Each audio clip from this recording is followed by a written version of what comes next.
Assalamualaikum warahmatullahi wabarakatuh. Di sini kelompok 3 akan menyampaikan materi evaluasi 1. Evaluasi bisa juga diartikan sebagai suatu tes atas tingkat penggunaan dan fungsionalitas sistem. Evaluasi biasa dilakukan di dalam laboratorium, di lapangan, atau di dalam kolaborasi dengan pengguna.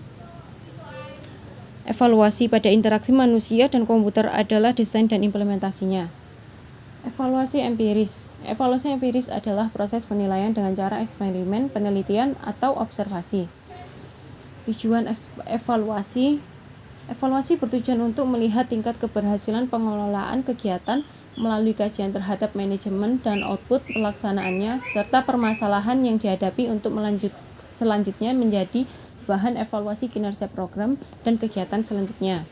Alasan perlunya evaluasi: memastikan kecocokan dengan permintaan pengguna atau tujuan pengguna, untuk melihat apakah hasil rancangan dengan proses uji coba sistem yang telah dibuat sesuai dengan user, memberikan informasi yang valid tentang kinerja kebijakan, program, dan kegiatan, yaitu seberapa jauh kebutuhan, nilai, dan kesempatan telah dapat dicapai, memberikan sumbangan pada klarifikasi dan kritik terhadap nilai-nilai yang mendasari pemilihan tujuan dan target, melihat peluang adanya alternatif kebijakan, program, kegiatan yang lebih tepat, layak, efektif, dan efisien. Terakhir, memberikan umpan balik terhadap kebijakan, program, dan proyek. Perancangan eksperimen. Perancangan eksperimen tidak lepas dari rancangan percobaan dengan siap langkah-langkahnya yang betul-betul telah terdefinisikan sedemikian rupa, sehingga informasi yang berhubungan dengan atau diperlukan untuk persoalan yang sedang diteliti dapat dikumpulkan. Perancangan eksperimen terdapat hipotesa, merupakan prediksi yang dihasilkan dalam eksperimen, masih menggunakan variabel independen, dan di mana variasi di dalam independen variabel akan menyebabkan perbedaan pada independen variabel. Selanjutnya, variabel. Independen variabel karakter suatu eksperimen yang memanipulasi untuk menghasilkan kondisi yang berbeda. Sebagai perbandingan, contoh, jenis interface, level dari help, jumlah item menu, dan perancangan icon. Dependen variabel yang dapat diukur dalam eksperimen. Contoh, pada variabel independen adalah kecepatan dan dari pemilihan menu. Rancangan dibagi menjadi dua, between groups dan within groups.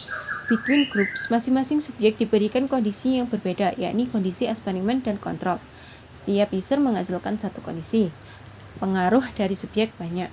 Within groups, setiap user akan menampilkan kondisi yang berbeda. Jumlah user yang tersedia lebih sedikit, pengaruh dari subjek lebih sedikit. Paradigma evaluasi. Paradigma evaluasi terdiri dari quick and dirty evaluation, adalah umpan balik berupa keinginan dan yang disukai dari user atau konsultan yang disampaikan secara informal kepada desain bertentang produk yang dibuatnya. Usability testing melibatkan pengukuran kinerja user dalam mempersiapkan tugasnya secara hati-hati. Dari proses ini, maka dibuatkan desain sistemnya. Field studies berbeda dengan usability testing. Evaluasi ini dilakukan di lingkungan asli di mana user bekerja. Hal ini bertujuan untuk meningkatkan pemahaman tentang kerja user secara alami dan bagaimana teknologi tersebut berdampak padanya. Predictive evaluation didasarkan pada pengalaman seorang ahli dalam menghadapi user, dan biasanya hal ini dijadikan patokan untuk memprediksi masalah-masalah penggunaan sebuah produk. Partisipasi, ERP, dan etika. Partisipasi merupakan keikutsertaan peran serta atau keterlibatan yang berkaitan dengan keadaan.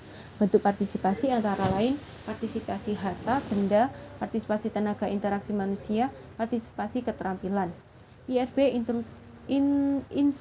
Institutional Review Board, merupakan sebuah kelembagaan Dewan Peninjau ERP, juga dikenal sebagai Komite Etika Independen atau Dewan Peninjau, untuk menyetujui, memantau, dan meninjau biomedis dan perilaku penelitian yang melibatkan manusia.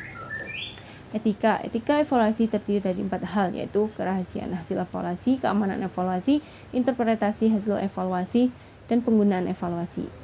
Sekian presentasi dari saya, mohon maaf bila ada salah kata. Wassalamualaikum warahmatullahi wabarakatuh.